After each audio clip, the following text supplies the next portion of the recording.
The federal ಕರ್ನಾಟಕದ ವೀಕ್ಷಕರಿಗೆ special ಎಟ್ 7 PM ಕಾರ್ಯಕ್ರಮಕ್ಕೆ ಸ್ವಾಗತ. ನಾನು ಸುಕೇಶ್ ಪಡಿಬಾಗಿಲು. ಪ್ರಿಯ ವೀಕ್ಷಕರೇ, KPSC ಅಂದರೆ ಕರ್ನಾಟಕ ಲೋಕಸೇವಾ ಆಯೋಗದಲ್ಲಿ ಇತ್ತೀಚೆಗೆ ನಡೆದಿರುವಂತಹ ಸ್ವಜನ ಪಕ್ಷಪಾತ ಮತ್ತು ಅಧಿಕಾರ ದುರ್ಬಳಕೆಯ ಆರೋಪದ ಮೇಲೆ KPSC ಅಧ್ಯಕ್ಷರಾಗಿದ್ದಂತಹ ಸಾವುಕಾರ್ ಎಸ್ ಶಿವಶಂಕರಪ್ಪ ಅವರನ್ನು ಅಮಾನತು ಮಾಡಲಾಗಿದೆ. ಇದೊಂದು ಭಾರತೀಯ ಇತಿಹಾಸದಲ್ಲಿ ಅಂದರೆ 75 ವರ್ಷಗಳ ಇತಿಹಾಸದ KPSC ಇತಿಹಾಸದಲ್ಲಿ ಒಂದು ಮೊದಲ ಪ್ರಕರಣ ಎಂದೇ ಪರಿಗಣಿಸಲಾಗಿದೆ. ಹೀಗಾಗಿ KPSC ಮತ್ತೊಂದು ಬಾರಿ ಮುನ್ನೆಲೆಗೆ ಮತ್ತು ಚರ್ಚೆಗೆ ಬಂದಿದೆ. ಇವತ್ತಿನ ನಮ್ಮ ಈ ವಿಶೇಷ ಕಾರ್ಯಕ್ರಮದಲ್ಲಿ KPSCಯ ಇಬ್ಬರು ಮಾಜಿ ಸದಸ್ಯರು ನಮ್ಮ ಜೊತೆಗಿದ್ದಾರೆ. ಅವರ ಜೊತೆ ಈ ಒಂದು ವಿಚಾರದ ಬಗ್ಗೆ ಚರ್ಚೆ ನಡೆಸ್ತೀನಿ.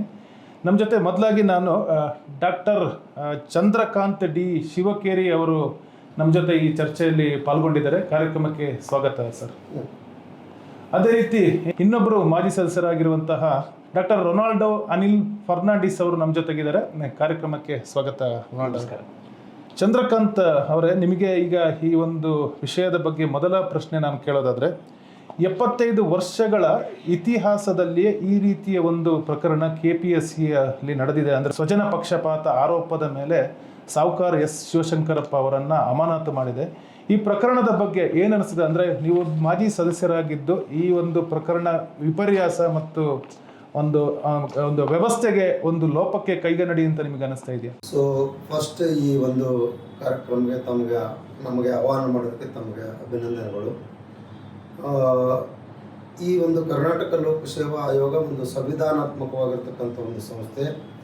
ಈ ಸಂಸ್ಥೆಯಲ್ಲಿ ಅಧ್ಯಕ್ಷ ಸ್ಥಾನವನ್ನು ಸಿಗೋದು ಭಾಳ ಒಂದು ಗೌರವಾನ್ವಿತವಾದ ಸ್ಥಾನ.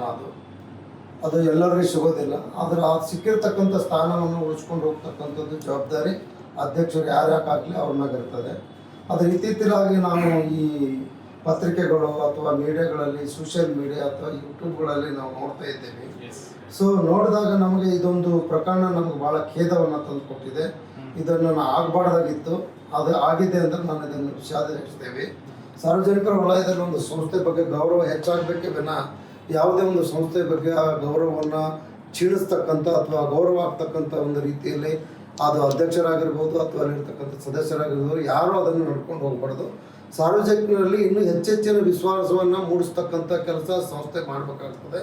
ಸುಮಾರು 75 ವರ್ಷ ಒಂದು ಇತಿಹಾಸ ಹೊಡ್ತಕ್ಕಂಥ ಒಂದು ಸಂಸ್ಥೆ ಸುಮಾರು ಒಳ್ಳೊಳ್ಳೆ ಕೆಲಸಗಳನ್ನು ಮಾಡಿದ್ದೆ. ಅತ್ಯಂತ ಉನ್ನತ ಅಧಿಕಾರಿಗಳನ್ನು ಪ್ರಾಮಾಣಿಕವಾಗಿ ಸ್ವಜನ ಪಕ್ಷಪಾತ ಇಲ್ಲದೆ ಎಲ್ಲ ರೀತಿಯಿಂದ ಮಾಡ್ಕೊಂಡು ಹೋಗ್ತಿರ್ತಕ್ಕಂಥ ಇತಿಹಾಸವೂ ಆ ಒಂದು ಸಂಸ್ಥೆಗಿದೆ. ಆದಾಗೂ ಇಂಥ ಒಂದು ಕಪ್ಪು ಚುಕ್ಕೆ ಆಗಿರ್ತಕ್ಕಂಥದ್ದು ಸಹ ನಮಗೆ ಅದು ಒಂದು ಸಮಾಜಕ್ಕೆ ಅಥವಾ ಇಲ್ಲಿರ್ತಕ್ಕಂಥ ನಾಗರಿಕರಿಗೆ ನೋವನ್ನು ತರ್ತಕ್ಕಂಥದ್ದು. ಈ ಒಂದು ಪ್ರಕರಣ ನ್ಯಾಯಾಲಯದ ಹಂತದಲ್ಲಿ ಅಥವಾ ಸಾರ್ವಜನಿಕ ವಲಯದಲ್ಲಿ ಚರ್ಚೆಗೆ ಘಾಸವಾಗೋದ್ರಿಂದ ಅದರ ಬಗ್ಗೆ ನಾವು ಸ್ಪಷ್ಟವಾಗಿ ಏನು ಹೇಳೋಕ್ಕೆ ಆಗೋದಿಲ್ಲ. ಅದು ತನಿಖೆ ಹಂತದಲ್ಲಿರೋದ್ರಿಂದ, ನ್ಯಾಯಾಲಯದ ಒಂದು ಅಧೀನಕ್ಕೆ ಇರೋದ್ರಿಂದ ಅದರ ಬಗ್ಗೆ ನಾವು ಹೆಚ್ಚಿನ ಮಾಹಿತಿ ಕೊಡೋಕ್ಕೆ ನಮಗೆ ಇನ್ನೂ ಯಾವುದೇ ಮಾಹಿತಿ ಇಲ್ಲ. ರೊನಾಲ್ಡೋ ಅವರೇ, ಈಗ ನಾನು ಈಗ KPSCಯ ವಿಚಾರಕ್ಕೆ ಬಂದಾಗ ಅದೊಂದು ಭಾಳ ಸ್ವಾಯತ್ತ ಸಂಸ್ಥೆ. ಅಂದರೆ ಅದಕ್ಕೆ ತನ್ನದೇ ಸ್ವಯಂ ಅಧಿಕಾರ ಇರುವಂಥದ್ದು ಮತ್ತು ಅದು ಪಾರದರ್ಶಕವಾಗಿ ಅದು ಕೆಲಸ ಮಾಡಲಿ ಅನ್ನೋ ಕಾರಣಕ್ಕೆ ಆ ಸಂಸ್ಥೆಯನ್ನು ರೂಪಿಸಿರುವಂಥದ್ದು ಕೂಡ ಒಂದು. ಆದರೆ ಇತ್ತೀಚಿನ ದಿನಗಳಲ್ಲಿ ಆ ಸಂಸ್ಥೆಯ ಬಗ್ಗೆ ಅಧಿಕಾರ ದುರ್ಬಳಕೆ, ಸ್ವಜನ ಪಕ್ಷಪಾತ, ಪಾರದರ್ಶಕತೆಯ ಕೊರತೆ ಇನ್ನಿತ್ಯಾದಿ ವಿಚಾರಗಳಲ್ಲಿ ಪದೇ ಪದೇ ಆರೋಪಗಳು ಕೇಳಿ ಬರ್ತೇವೆ ಮತ್ತು ಇದು ನ್ಯಾಯಾಲಯದ ಮೆಟ್ಟಿಲುಗಳನ್ನು ಕೂಡ ಏರಿದೆ. ಜೊತೆಗೆ ನ್ಯಾಯಾಲಯದಲ್ಲಿ ಆ ಸಂಸ್ಥೆಯ ಬಗ್ಗೆ ಇಂಥದ್ದು ಬೇಕೇ ಅನ್ನುವಂತಹ ಒಂದು ಪ್ರಶ್ನೆ ಕೂಡ ಕೇಳುವಷ್ಟು ಮಟ್ಟಿಗೆ ಬಂದಿದೆ. ಇದರ ಬಗ್ಗೆ ತಾವೇನು ಹೇಳುತ್ತೀರಿ? ಈಗ ನಮ್ಮ ರಾಜ್ಯದಲ್ಲಿ ಇರೋದು KPSC ಒಂದೇ ಒಂದು ಸಂಸ್ಥೆ ಇಂಟರ್ವ್ಯೂ ಮಾಡುವಂಥದ್ದು. ಬೇರೆ ಯಾವ ಸಂಸ್ಥೆಗೂ ಇಂಥ ಒಂದು ಅಧಿಕಾರ ಇಲ್ಲ. ಅಂದರೆ KPSC ಬೇಕು ಅನ್ನೋದ್ರಲ್ಲಿ ಎರಡು ಮಾತಿಲ್ಲ. ಆದರೆ ಇತ್ತೀಚೆಗೆ ತಾವು ಹೇಳಿದಾಗೆ ಕೆಲವು ಘಟನೆಗಳು, ಇಂಥ ಘಟನೆಗಳು ಮರುಕಳಿಸಿದಾಗ ಅಥವಾ ಆದಾಗ ಡಾಕ್ಟರ್ ಶಿವಕೇರಿ ಅವರು ಹೇಳಿದಾಗೆ ಅದು ಬೇಸರ ತರ್ತದೆ. ಆದರೆ ಅದಕ್ಕೆ ನಾವೇನು ಮಾಡಲಿಕ್ಕೆ ಆಗೋದಿಲ್ಲ. ಯಾಕೆಂದರೆ ಬಹುಶಃ ಸಿಸ್ಟಮಲ್ಲೇ ಇಲ್ಲಿಯ ಲೋಪ ಉಂಟಾ ಅಥವಾ ಬೇರೆ ಬೇರೆ ಬೇರೆ ಕಾರಣ ಇರ್ಬೋದು. ಈ ಥರ ಆಗಬಾರ್ದಿತ್ತು, ಆಗಿದೆ. ಅದಕ್ಕೆ ನಾವು ಒಂದು ವಿಷಾದ ವ್ಯಕ್ತಪಡಿಸ್ತೀವಿ. ಚಂದ್ರಕಾಂತ್ ಸರ್, ನಿಮಗೆ ಕೇಳೋದಿದ್ರೆ, ನೀವು ಸದಸ್ಯರಾಗಿದ್ರಿ. ಸದಸ್ಯರಾಗಿದ್ದ ಅವಧಿಯಲ್ಲಿ, ಯಾಕಂದರೆ KPSC ಅಂದಾಗ ಜನರ ಮನಸ್ಸಿಗೆ ಬರುತ್ತೆ ಏನೋ ಒಂದು ಬೇರೆ ರೀತಿಯ ಒತ್ತಡ ಅಲ್ಲಿನ ಸದಸ್ಯರಿಗಾಗಲಿ ಅಧ್ಯಕ್ಷರಿಗೆ ಇರುತ್ತೆ ಅಂತ. ಪ್ರಮುಖವಾಗಿ ರಾಜಕೀಯ ವ್ಯಕ್ತಿಗಳ ಒತ್ತಡ ಇರುತ್ತೆ ಅದರ ನೇಮಕದ ಇತ್ಯಾದಿ ವಿಚಾರಗಳು ಬಂದಾಗ ಅಂತ. ನಾನು ನೇರವಾಗಿ ನಿಮಗೆ ಕೇಳೋದಿದ್ರೆ, ನಿಮ್ಮ ಸದಸ್ಯತ್ವದ ಅನುಭವವನ್ನು ನಾನು ಕೇಳೋದಾದರೆ, ಇದು ಸತ್ಯವೇ? ಅಂದರೆ ನಮ್ಮ ವೀಕ್ಷಕರಿಗೆ ನಾನು ಹೇಳೋದಾದ್ರೆ ಈ ರೀತಿಯ ಒತ್ತಡ ಸತ್ಯವೇ, ಅಥವಾ ನೀವು ಅಂಥ ಸಂದರ್ಭವನ್ನು ಯಾವತ್ತಾದರೂ ಎದುರಿಸಿದ್ದೀರಾ? ಸೊ ನಾನು 2017ರಲ್ಲಿ ಸದಸ್ಯನಾಗಿ ನೇಮಕಾತಿಗೊಂಡಾಗ ಸುಮಾರು 6 ವರ್ಷ ನನ್ನ ಅವಧಿ ಸಂಪೂರ್ಣವಾಗಿ ನಾವು ಮುಗಿಸಿದ್ದೇವೆ. ನಮ್ಮ ಅವಧಿಯಲ್ಲಿ ಅಥವಾ ನಾವು ಇರುವಂಥ ಸಂದರ್ಭದಲ್ಲಿ 3 ಅಧ್ಯಕ್ಷರು ನಾವು ಜೊತೆಯಲ್ಲಿ ನಾವು ಕೆಲಸ ಮಾಡಿದ್ದೆವು. ಒಂದು ಫಸ್ಟ್ ಶ್ಯಾಮ್ ಭಟ್ರು, ಷಡಕ್ಷರಿ ಸ್ವಾಮಿ, ಆನಂತರ ಹಂಗಾಮಿ ಇನ್ಚಾರ್ಜ್ ಆಗಿ ಪಾಟೀಲ್ರು ಇದ್ದರು. ಆನಂತರ ಇವರು ಶಿವಶಂಕರಪ್ಪ ಅವ್ರ ಜೊತೆನೂ ನಾನು 1 ವರ್ಷ 6 ತಿಂಗಳು ಕೆಲಸ ಮಾಡಿದ್ದೀನಿ. ತದನಂತರ ರಿಟೈರ್ಡ್ ಆಗಿನಿ. ಆದರೂ ನಮಗೆ ನಾವಿರುವಂಥ ಅವಧಿಯಲ್ಲಿ ಇಂಥ ಯಾವುದೇ ರಾಜಕೀಯ ಒತ್ತಡ ಆಗಲಿ ಅಥವಾ ಇಂಥ ಸ್ವಜನ ಪಕ್ಷಪಾತ ರೀತಿಯಲ್ಲಾಗಲಿ ಅಥವಾ ಈ ಭ್ರಷ್ಟಾಚಾರದ ಕೋಪಗಳಾಗಲಿ ಯಾವುವು ನಮ್ಮ ಅವಧಿಯಲ್ಲಿ ಆಗಿಲ್ಲ. ಮತ್ತು ನಾವು ಆದಷ್ಟು ಪಾರದರ್ಶಕವಾಗಿ ಬಡವರಿಗೆ ಅಥವಾ ಈ ಒಂದು ವಿದ್ಯಾವಂತರಿಗೆ ಯಾರು ಮೆರಿಟೋರಿಯಲ್ ಸ್ಟೂಡೆಂಟ್ ಇದ್ದಾರೆ ಅವರಿಗೆ ಹೆಚ್ಚೆಚ್ಚಿನ ಅವಕಾಶಗಳನ್ನು ಸಿಗಬೇಕು. ಮತ್ತು ನಂದು ಒಂದೇ ಉದ್ದೇಶ ಅಂದರೆ ನಾನು ಯಾವಾಗೂ ಹೇಳ್ತಿದ್ದೆ, ಅಲ್ಲಿ ನಾನು ಮೆಂಬರ್ ಇದ್ದಾಗ, ನೀವು ಕಲ್ಲಿಗೆ ದೇವ್ರು ಮಾಡಿದ್ರೆ ಚಿಂತೆ ಇಲ್ಲ, ಆದರೆ ದೇವರಿಗೆ ಯಾವತ್ತೂ ಕಲ್ಲು ಮಾಡಬಾರ್ದು ಅನ್ನುವಂಥದ್ದು ನಂದು ಪ್ರಿನ್ಸಿಪಾಲ್ಸು. ಅದೇ ಥರ ಜಸ್ಟಿಸ್ ಶಿವರಾಜ್ ಪಾಟೀಲ್ ಅವರು ಒಂದು ಕಡೆ ಹೇಳ್ತಾರೆ, ಈ ಕುರ್ಚಿಗೆ ತನ್ನದೇ ಆಗಿರ್ತಕ್ಕಂಥ ಒಂದು ಬೆಲೆ ಇದೆ. ಆ ಕುರ್ಚಿಯ ಮ್ಯಾಗ ಕೂತೋರುದನ್ನ ಕುರ್ಚಿ ಬೆಲೆ ಹೆಚ್ಚಾಗ್ತದೆ. ಒಂದ್ಸಲ ಕುರ್ಚಿಲಿಂದ ವ್ಯಕ್ತಿ ಬೆಲೆ ಹೆಚ್ಚಾಗ್ತದೆ. ಆದರೆ ಕುರ್ಚಿಲಿಂದ ವ್ಯಕ್ತಿ ಬೆಲೆ ಹೆಚ್ಚಾಗೋದಕ್ಕಿಂತ ಕುರ್ಚಿಗೆ ಬೆಲೆ ಹೆಚ್ಚಿರ್ತಕ್ಕಂಥ ಕೆಲಸಗಳನ್ನು ನಾವು ಮಾಡಿದ್ದೇವೆ ಅಂತ ಹೇಳಿದ್ರೆ ತಪ್ಪಾಗೋದಿಲ್ಲ. ಹೀಗಾಗಿ ನಮ್ಮ ಅವಧಿಯಲ್ಲಿ ಸುಮಾರು ಸಾವಿರಾರು ರಿಕ್ರೂಟ್ಮೆಂಟ್ಗಳನ್ನು ನಾವು ಮಾಡಿದ್ದೇವೆ. ಹೆಚ್ಚಿನ ನೇಮಕಾತಿಗಳನ್ನು ನಮ್ಮ ಅವಧಿಯಲ್ಲಿ ಆಗಿದೆ. 2-3 KS ನಾವು ಮಾಡಿದ್ದೇವೆ. ಬೇರೆ ಬೇರೆ ಕ್ಲಾಸ್ 1 ಕ್ಲಾಸ್ 2 ಎಲ್ಲವೂ ಇದಕ್ಕೂ ಇಂಟರ್ವ್ಯೂ ಇದ್ದವು. ಯಾವುದೂ ಸಮಸ್ಯೆ ಆಗಿಲ್ಲ ನಾವಿರುವಲ್ಲಿ. ಇಂಥ ಯಾವುದೇ ಸ್ವಜನ ಪಕ್ಷಪಾತ, ಭ್ರಷ್ಟಾಚಾರ, ಇನ್ನೊಂದು ಕೋರ್ಟು ಕಚೇರಿ ಅವು ಯಾವೂ ಆಗಿಲ್ಲ ನಮ್ಮ ಅವಧಿಯಲ್ಲಿ. ನಾವು ತುಂಬ ಸಂತೋಷವಾಗಿ ಕೆಲಸ ಮಾಡಿದ್ದೇವೆ. ಮತ್ತು ನೀಡಿಗಳಿಗೆ ಸಹಾಯ ಆಗಿದೆ. ಯಾರಿಗೆ ಅವಶ್ಯಕತೆ ಇದೆ ಅವರಿಗೆ ಸಹಾಯ ಆಗಿದೆ. ಬಹುತೇಕ ತಾವು ಆ ಪಿರಿಯಡಿನ ಇತಿಹಾಸದ ಒಂದು ದಾಖಲಾತಿಗಳನ್ನು ನೋಡಿದಾಗ ಬಹುತೇಕ ಹಾಲು ಮಾರೋರ ಮಕ್ಕಳು, ಪೊಲೀಸರ ಮಕ್ಕಳು, ಕೂಲಿ ಮಾಡೋರ ಮಕ್ಕಳು, ರೈತರ ಮಕ್ಕಳು ಇಂಥವರೇ ಅಧಿಕಾರಿಗಳಾಗಿದ್ದಾರೆ ತಾವು ಸ್ಟ್ಯಾಟಿಸ್ಟಿಕ್ ತೆಗೆದು ನೋಡಿದಾಗ ಆ ಒಂದು ಅವಧಿಯಲ್ಲಿ. ಸೊ ಹೀಗಾಗಿ ನಮಗೊಂದು ಹೆಮ್ಮೆ ಇದೆ, ನಾವು ಯಾರ ಜೊತೆ ಕೆಲಸ ಮಾಡಿದ್ದೇವೆ ಅಧ್ಯಕ್ಷರು ಒಳ್ಳೆ ಕೆಲಸ ಮಾಡಿದ್ದಾರೆ, ನಾವು ಒಳ್ಳೆ ಕೆಲಸ ಮಾಡಿದ್ದೇವೆ. ಆ ಸಂಸ್ಥೆಗೆ ಒಂದು ಒಳ್ಳೆಯ ಹೆಸರಿದೆ. ಆದರೆ ಮುಂದೆ ಬರ್ತಕ್ಕಂಥ ದಿನಗಳಲ್ಲಿ ನಾವು ರಿಟೈರ್ಡ್ ಆದ ನಂತರ ನಮ್ಮ ಫರ್ನಾಂಡಿಸ್ ಸಾಹೇಬರು ಇದ್ದರು, ಆವಾಗೂ ಸಹ ಅದು ಒಂದು ಒಳ್ಳೆಯ ರೀತಿ ಕೆಲಸಗಳನ್ನು ಮಾಡಿದರೆ. ಕೆಲವು ಪ್ರಕರಣಗಳು ಬಂದಾಗ ಸ್ವತಃ ಸದಸ್ಯರೇ ಮುಂದೆ ನಿಂತು ತಾವೇ ಸ್ವ ಇಚ್ಛೆಯಿಂದ ಕಮಿಟಿಗಳನ್ನು ಮಾಡಿ ತನಿಖೆ ಮಾಡಿ ಸರ್ಕಾರಕ್ಕೆ ರಿಪೋರ್ಟ್ ಒಪ್ಪಿಸಿದೆ. ಆದರೆ ಒಂದು ಕಾನ್ಸ್ಟಿಟ್ಯೂಷನಲ್ ಬಾಡಿಗೆ ತನ್ನ ಕೆಲಸ ಮಾಡ್ತದೆ, ಅದರ ನಿರ್ಣಯ ತೊಗೊಳ್ತಕ್ಕಂಥದ್ದು ಶಾಸಕಾಂಗಕ್ಕೆ ಬಿಟ್ಟಿರ್ತಕ್ಕಂಥ ವಿಷಯ. ಅದು ಅಧಿಕಾರ ಇಲ್ಲ. ಶಾಸನ ಮಾಡ್ತಕ್ಕಂಥ ಅಧಿಕಾರ ಶಾಸಕಾಂಗಕ್ಕೆ ಮಾತ್ರ ಇದೆ, ಸಂವಿಧಾನಾತ್ಮಕ ಸಂಸ್ಥೆಗಳಿಗಿಲ್ಲ. ಶಾಸನಗಳ ಅಡಿಯಲ್ಲಿ, ಸಂವಿಧಾನದ ಅಡಿಯಲ್ಲಿ ಕೆಲಸ ಮಾಡ್ತಕ್ಕಂಥದ್ದು ಸಂವಿಧಾನಾತ್ಮಕ ಸಂಸ್ಥೆಗಳ ಒಂದು ಪ್ರಮುಖವಾದ ಪಾತ್ರ ಇರೋದ್ರಿಂದ ಭಾಳ ಉನ್ನತವಾಗಿ ನಾವು ಕೆಲಸಗಳನ್ನು ಮಾಡಿದ್ದೇವೆ. ನಮ್ಮ ಆ ಕೆಲಸದ ಬಗ್ಗೆ ನನಗೆ ಗೌರವ ಇದೆ, ತುಂಬ ಸಂತೋಷ ಇದೆ ಅಂತ ನಾವು ಹೇಳಬಲ್ಲೆ. ರೊನಾಲ್ಡೋ ಅವರೇ, ಈ ಪ್ರಶ್ನೆ ನಿಮಗೂ ಕೂಡ ಅನ್ವಯವಾಗುತ್ತೆ. ಯಾಕಂದರೆ ನೀವು ಕೂಡ ಸದಸ್ಯರಾಗಿದ್ದವರು, ಒಂದಿಷ್ಟು ಅವಧಿಯ ಕಾಲ ನೀವು ಆ ಸಂಸ್ಥೆಯಲ್ಲಿ ಕೆಲಸ ಮಾಡಿದಿರಿ. ನೀವು ಇವರು ಸರ್ ಹೇಳಿದಂಗೆ ನೀವು ಕೂಡ ಒಂದಿಷ್ಟು ಅವಧಿಯಲ್ಲಿ ಕೆಲಸ ಮಾಡಿದ್ದೀರಿ. ಹಾಗಾಗಿ ನಿಮ್ಮ ಅನುಭವವನ್ನು ಕೂಡ ಇಲ್ಲಿ ಮುಖ್ಯ ಆಗುತ್ತೆ. ನಿಮಗೂ ಕೂಡ ಈ ಥರದ ಒತ್ತಡಗಳು ಅಥವಾ ನಿಮಗೆ ಅನಿವಾರ್ಯವಾಗಿ ಏನೋ ಒಂದು ಮಾಡಬೇಕಾದ ಪರಿಸ್ಥಿತಿ ಸೃಷ್ಟಿಯಾಗಿದ್ದು ಏನಾದರೂ ಉಂಟಾ? ಇಲ್ಲ ನೋಡಿ, ಈಗ ಅವರು 2017ರಿಂದ 2023ವರೆಗೆ ಇದ್ರು. ನಾನು ಒಂದೇ ವರ್ಷ 2018ರಿಂದ 2024ವರೆಗೆ ಇದ್ದೆ. ಅವರು ಆಲ್ಮೋಸ್ಟ್ ಎಲ್ಲ ಆನ್ಸರ್ ಮಾಡಿದ್ದಾರೆ. ಆದರೆ ನನಗೂ ಯಾರಿಂದ ಯಾವತ್ತು ಏನು ಒತ್ತಡ ಬರಲಿಲ್ಲ. ಒಂದು ಇನ್ಸಿಡೆಂಟ್ ಹೇಳಲಿಕ್ಕೆ ಇಷ್ಟಪಡ್ತೇನೆ. ಒಂದು AWE ಅಂದರೆ ಅಸಿಸ್ಟೆಂಟ್ ಎಕ್ಸಿಕ್ಯೂಟಿವ್ ಇಂಜಿನಿಯರ್, ಇನ್ನು rural water drinking supply and sanitation ಅಂತ ಆ ಡಿಪಾರ್ಟ್ಮೆಂಟಲ್ಲಿ ಒಂದು 20 post plus 7 Hyderabad Karnataka post 27 post recruitment ಆಗಿತ್ತು. ಆಗ ರಿಕ್ರೂಟ್ಮೆಂಟ್ 22ರಲ್ಲಿ ನೋಟಿಫಿಕೇಶನ್ ಇತ್ತು, 23ರಲ್ಲಿ ಅದು ಎಕ್ಸಾಮ್ ಇತ್ತು.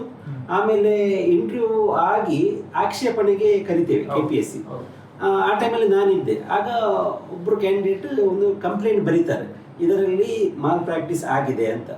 ಆಗ ಮಾಲ್ ಪ್ರಾಕ್ಟೀಸ್ ಆಗಿದೆ ಅಂದಾಗ ಈ ನಾವೇ ಅಂದರೆ KPSC ಮೆಂಬರ್ಗಳೇ ಕಮಿಟಿ ಮಾಡಿ ಅದನ್ನು ಇನ್ವೆಸ್ಟಿಗೇಟ್ ಮಾಡಿ ಅದನ್ನು ಒಂಥರ ಅದು ಪ್ರೂವ್ ಆಯಿತು. ಯಾಕೆಂದರೆ ನಾವು ಅದನ್ನು ಮತ್ತೆ ಫರ್ದರ್ ಎವಿಡೆನ್ಸ್ಗೆ FSLಗೆ ಕಳಿಸಿದ್ದೆವು. FSLಲ್ಲೂ ಕೂಡ OMR ಅಲ್ಲಿ ತಿದ್ದುಪಡಿ ಆಗಿದೆ ಅಂತ ಅವ್ರದ್ದು ರಿಪೋರ್ಟ್ ಬಂತು.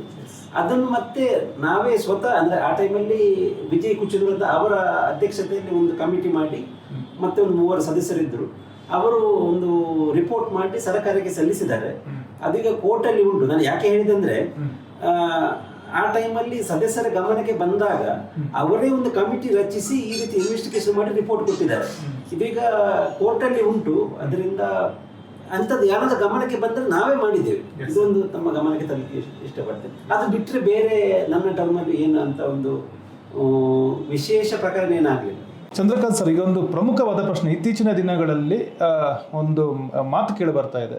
KPSC ಅಸಮರ್ಥ ಆಗಿರೋದ್ರಿಂದ KEAಗೆ, ಕರ್ನಾಟಕ ಎಕ್ಸಾಮಿನೇಷನ್ ಅಥಾರಿಟಿಗೆ ಒಂದು ಪರೀಕ್ಷೆಗಳನ್ನು ಮಾಡುವಂಥ ಅದರ ಒಂದು ಅಧಿಕಾರವನ್ನು ಹಸ್ತಾಂತರ ಮಾಡಲಾಗ್ತಿದೆ. ಅದರ ಮೂಲಕ ಪರೀಕ್ಷೆಗಳನ್ನು ನಡೆಸಲಾಗ್ತಿದೆ.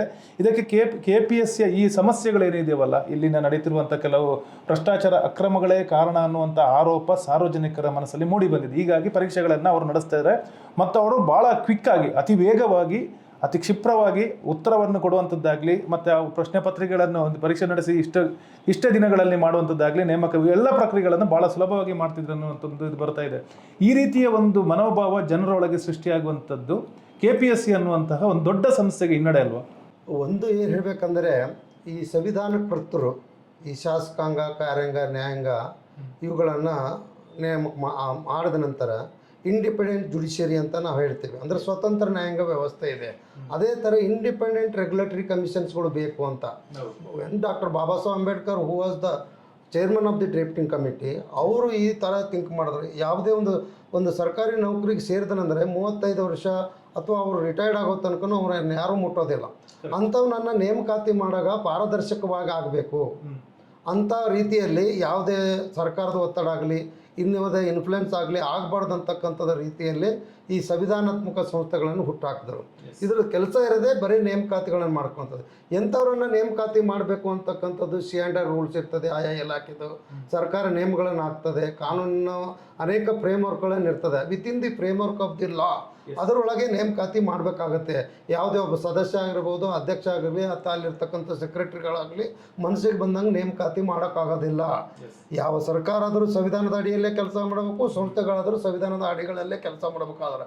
ಆದರೆ ಒಂದು ನಮ್ಮ ದುರಂತ ಏನು ಈ ದೇಶದ್ದು ಅಥವಾ ಸಮಾಜ ಸಂಸ್ಥೆ ದುರಂತ ಏನಂದರೆ, ಸಾರ್ವಜನಿಕ ವಲಯಗಳಲ್ಲಿ ಏನು ನಡೀತದೆ ಅನ್ನೋದು ಜನರಿಗೆ ಮಾಹಿತಿ ಹೋಗ್ತಾ ಇಲ್ಲ. ಸಾರ್ವಜನಿಕ ವಲಯದಲ್ಲಿ ಜನರಿಗೆ ಯಾಕೆ ಮಾಹಿತಿ ಹೋಗ್ತಾ ಇಲ್ಲ ಅಂದರೆ, ಯಾರೂ ಎಜುಕೇಟ್ ಮಾಡ್ತಾ ಇಲ್ಲ ಜನರಿಗೆ. ಯಾವುದೋ ಒಂದು ತಪ್ಪಾಯ್ತಂದ್ರೆ ಅದು ಇವತ್ತು ನಮ್ಮ ಸಾಮಾಜಿಕ ವ್ಯವಸ್ಥೆಯಲ್ಲಿ ಏನಾಗ್ತದೆ, ನೆಗೆಟಿವ್ ಥಿಂಕಿಂಗ್ಗಳನ್ನು ಭಾಳ ಕಡೆ ಹರಡ್ತದೆ. ಅದನ್ನೇ ಪಾಸಿಟಿವ್ ಥಿಂಕಿಂಗು ಒಳ್ಳೆಯದನ್ನು ಮಾಡಿದ್ರೆ ಯಾರೂ ಹೇಳೋದಿಲ್ಲ. ಎಷ್ಟೋ ಕೆಲಸಗಳನ್ನು ನಾವು ಮೆಂಬರ್ ಆಗಿದ್ದಾಗ, ಬೇರೆಯವ್ರು ಚೇರ್ಮನ್ ಆಗಿದ್ದಾಗ, ಸುರಳ್ಕರ್ ಅಂತಕ್ಕಂಥ ಒಬ್ಬರು ಸೆಕ್ರೆಟರಿ ಬಂದರು. ಇದೇ ಅಸಿಸ್ಟೆಂಟ್ ಇಂಜಿನಿಯರ್ಗೆ ನಾವು ಜೂನಿಯರ್ ಇಂಜಿನಿಯರ್ 900 ಪೋಸ್ಟ್ಗಳನ್ನು ಮಾಡಾಗ ನಾನೇ ಮತ್ತು ನಮ್ಮ ಫರ್ನಾಂಡಿಸ್ ಸರ್ ಇನ್ನೇ ಆ ಥರ ನಮ್ಮ ಎಲ್ಲ ಸದಸ್ಯರು ಒಕ್ಕೂಟದಿಂದ ನೀವು ಇವತ್ತು ಇಂಟ್ರ್ಯೂ ಮುಗೀತಂದ್ರೆ ವೆರಿ ನೆಕ್ಸ್ಟ್ ಡೇನೇ ರಿಸಲ್ಟ್ ಮಾಡಬೇಕು. ಇದು ಫಾಸ್ಟ್ ಅನ್ನೋಂಥದ್ದು ನೀವು ಮಾಡಿ ತೋರಿಸ್ಬೇಕು. ಇತಿಹಾಸ ದಾಖಲೆ ಮಾಡ್ಬೇಕಂದ್ರೆ ಇಡೀ ಕರ್ನಾಟಕ ರಾಜ್ಯ KPSC ಇತಿಹಾಸದಲ್ಲಿ 75 ವರ್ಷ ಇತಿಹಾಸದಲ್ಲಿ ಇಂಟ್ರ್ಯೂ ಆದ ನೆಕ್ಸ್ಟ್ ಡೇನೇ ಸುರಳ್ಕರ್ ಅವರು ಸೆಕ್ರೆಟ್ರಿ ಮತ್ತು ನಾವೆಲ್ಲರೂ ಸದಸ್ಯರು ಇದ್ದಾಗ ರಿಸಲ್ಟನ್ನು ನಾವು ಕೊಟ್ಟಿದ್ದೇವೆ. ಇದು ತ್ವರಿತವಾಗಿರ್ತಕ್ಕಂಥದ್ದು. ಬಹುತೇಕ ವಿಶ್ವವಿದ್ಯಾಲಯಗಳು ವೆರಿ ನೆಕ್ಸ್ಟ್ ಡೇನೇ ಕೊಡ್ತಾವಂತಿದ್ರು. ನಾವು KPSCದವ್ರು ಸಹಿತ ವೆರಿ ನೆಕ್ಸ್ಟ್ ಡೇನೇ ರಿಸಲ್ಟನ್ನು ಹಚ್ಚಿದೆ. ಯಾವುದೇ ಒಂದು ಅದಕ್ಕೆ ಇದು ಆದ್ರೆ ಬಹುತೇಕ ಜನರಲ್ಲಿ ಏನಿದೆ, ಇಂಥವು ಯಾರೂ ಪ್ರಚಾರ ಮಾಡೋದಿಲ್ಲ. ಅದು ಪೇಪರ್ದಲ್ಲಿ ಬಂತು, ಎಲ್ಲನಾಯಿತು. ಸುಮಾರು ಕೆಲಸಗಳನ್ನು ಒಳ್ಳೆಯದಾಗಿದೆ.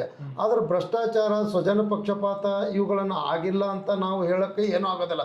ಯಾಕಂದರೆ ಸಾರ್ವಜನಿಕರ ವಲಯದಲ್ಲಿ ಇದ್ರ ಬಗ್ಗೆ ಹಂಗೆ ಮೂಡಿದೆ. ಅದು ಅದನ್ನು ತೆಗೆದುಹಾಕಬೇಕು. ತೆಗೆದುಹಾಕ್ತಕ್ಕಂಥ ಕೆಲಸ ಯಾರು? ಆ ಸಂಸ್ಥೆಯಲ್ಲಿ ಇರ್ತಕ್ಕಂಥವ್ರು.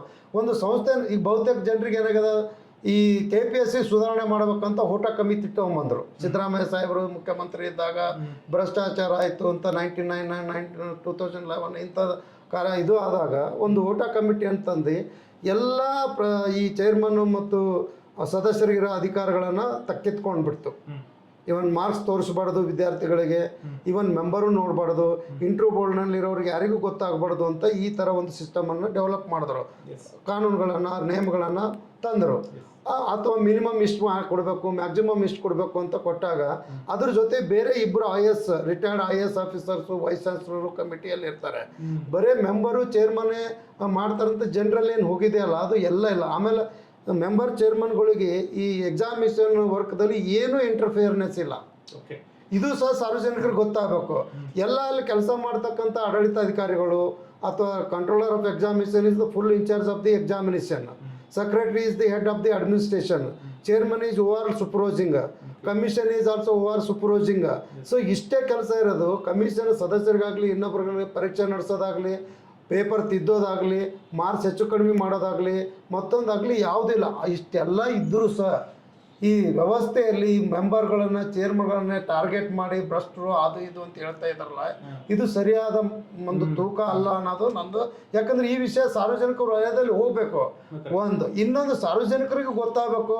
ನಾವು ದುಡ್ಡು ಕೊಟ್ಟರೆ ಅಥವಾ ಇನ್ನೊಂದು ಮಾಡಿದ್ರೆ ನಮಗೆ ನೌಕರಿ ಆಗ್ತದೆ, ಇಲ್ಲ ಅಂದ್ರೆ ಆಗಲ್ಲ ಅನ್ನೋಂಥದ್ದು ಏನು ತಲೆಯಲ್ಲಿ ಸೇರಿದೆ ಅನ್ನೋದು ಫಸ್ಟ್ ತೆಗೆದು ಹಾಕಬೇಕು. ಯಾಕಂದರೆ ಈಗಾಗಲೇ ಎಷ್ಟೋ ಅಭ್ಯರ್ಥಿಗಳು ಯಾರ ಮನೆ ಬಾಗಿಲಿಗೆ ಹೋಗ್ಲಾರ್ದೆ, ಯಾರಿಗೂ ಒಂದು ಪೈಸಾ ಕೊಡಲಾರ್ದೆ ಎಷ್ಟೋ ಅಧಿಕಾರಿಗಳಾಗಿದ್ದಾರೆ. ಅವ್ರು ಯಾರು ಮುನ್ನೆಲೆಗೆ ಬಂದು ಹೇಳ್ತಾ ಇಲ್ಲ. ಯಾರೊಬ್ಬರಿಗೆ ಜಾಬ್ ಸಿಕ್ಕಿಲ್ಲ ಅಂತ ತಿಳ್ಕೊಂಡು ಆದವ್ರ ಮ್ಯಾಗ ಆರೋಪ ಮಾಡ್ತಕ್ಕಂಥದ್ದು. ಆರೋಪ ಸಾಮಾಜಿಕ ವ್ಯವಸ್ಥೆಯಲ್ಲಿ ಸಹಜವಾದ ಪ್ರಕ್ರಿಯೆ ಅದು. ಅದನ್ನ ಆರೋಪ ಎಲ್ಲ ಅಪರಾಧ ಅಂತ ಹೇಳೋಕ್ಕಾಗೋದಿಲ್ಲ. ಅದು ಆರೋಪ. ಇದು ಸಾರ್ವಜನಿಕರಿಗೆ ಅವ್ರ ರೈಟ್ಸ್ ಇದೆ, ರೈಟ್ ಟು ಟಾಕ್ ಮಾತಾಡ್ತಾ ಇರ್ತಾರೆ ಎಲ್ಲರ ಮಗ. ಅದು ಸಾಬೀತಾಗಬೇಕಲ್ಲ.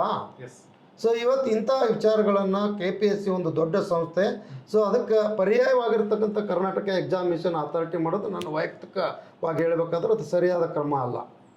ಯಾಕಂದರೆ ಯಾವ ಸರ್ಕಾರದ ವ್ಯವಸ್ಥೆಯಲ್ಲಿ ಅಥವಾ ಸಂವಿಧಾನ ಕರ್ತರು ಇಂಡಿಪೆಂಡೆಂಟ್ ರೆಗ್ಯುಲೇಟರಿ ಕಮಿಷನ್ ಇರಬೇಕು, ಯಾರ್ದೇ ಇಂಟರ್ಫರೆನ್ಸ್ ಇರಬಾರ್ದು ಅಂತಕ್ಕಂಥ ರೀತಿಯಲ್ಲಿ ಒಂದು ಕಾನ್ಸ್ಟಿಟ್ಯೂಷನ್ ಸಂಸ್ಥೆ ಇರುವಾಗ ಅದ್ರ ಪರ್ಯಾಯವಾಗಿ ಇನ್ನೊಂದು ಸಂಸ್ಥೆ ಹುಟ್ಟಾಕೋದು ಸರ್ಕಾರಕ್ಕೆ ಮತ್ತು ಸಮಾಜಕ್ಕೆ ಶೋಭತ್ತಿರುವಂಥದ್ದಲ್ಲ ಅಂತ ನನ್ನ ವೈಯಕ್ತಿಕ ವಿಚಾರ. ಯಾಕಂದ್ರೆ ಪಾರದರ್ಶಕವಾಗಿರ್ಬೇಕಂತ. ಅದು ಕರ್ನಾಟಕ ಎಕ್ಸಾಮಿನೇಷನ್ ಅಥಾರಿಟಿ ಇರೋದು under control of government.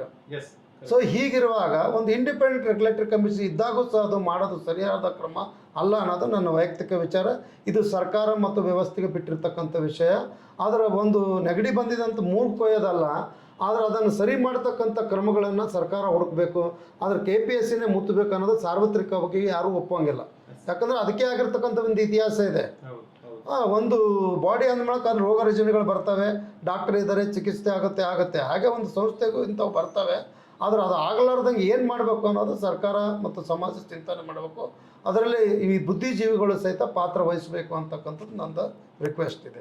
Ronald sir, ಈಗ ಚಂದ್ರಕಾಂತ್ ಸರ್ ಭಾಳ ಸಮರ್ಪಕವಾದ ಉತ್ತರ ಕೊಟ್ಟರು, ಈ ಪರ್ಯಾಯ ವ್ಯವಸ್ಥೆ ಅಲ್ಲ ಅಂತ. ಈಗ ಜನರಿಗೆ ಒಂದು ಡೌಟ್ ಇರುವಂಥದ್ದು, KPSC ಭಾಳ ಸ್ವಾಯತ್ತವಾದಂಥ ಸಂಸ್ಥೆ, ಆದರೂ ಅದರಲ್ಲಿ ಅಕ್ರಮ ನಡೀತದೆ ಅಂತ. ನೀವು ಅಲ್ಲಿ ಸದಸ್ಯರಾಗಿದ್ದವರು. ನಾನು ನೇರವಾಗಿ ನಿಮ್ಮ ಪ್ರಶ್ನೆ ಕೇಳಬೇಕಿದ್ರೆ ಅದು ಮೂಲ ಪ್ರಶ್ನೆ. ಒಂದು, ಎಲ್ಲಿ ಅಕ್ರಮ ನಡೀತಿದೆ ಅಂತ ಅನಿಸಿದರೆ ಎಲ್ಲಿ ಅಕ್ರಮ ನಡೀತದೆ ಒಂದು.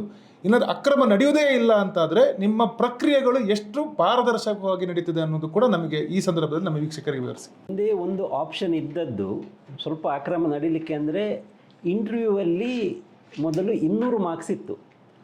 200 ಮಾರ್ಕ್ಸಲ್ಲಿ ಕೆಲವರಿಗೆ ಬರೀ 50-60 ಸಿಗ್ತಿತ್ತು, ಕೆಲವರಿಗೆ 150, 170, ನನಗೆ 175 ಸಿಗ್ತಿತ್ತು.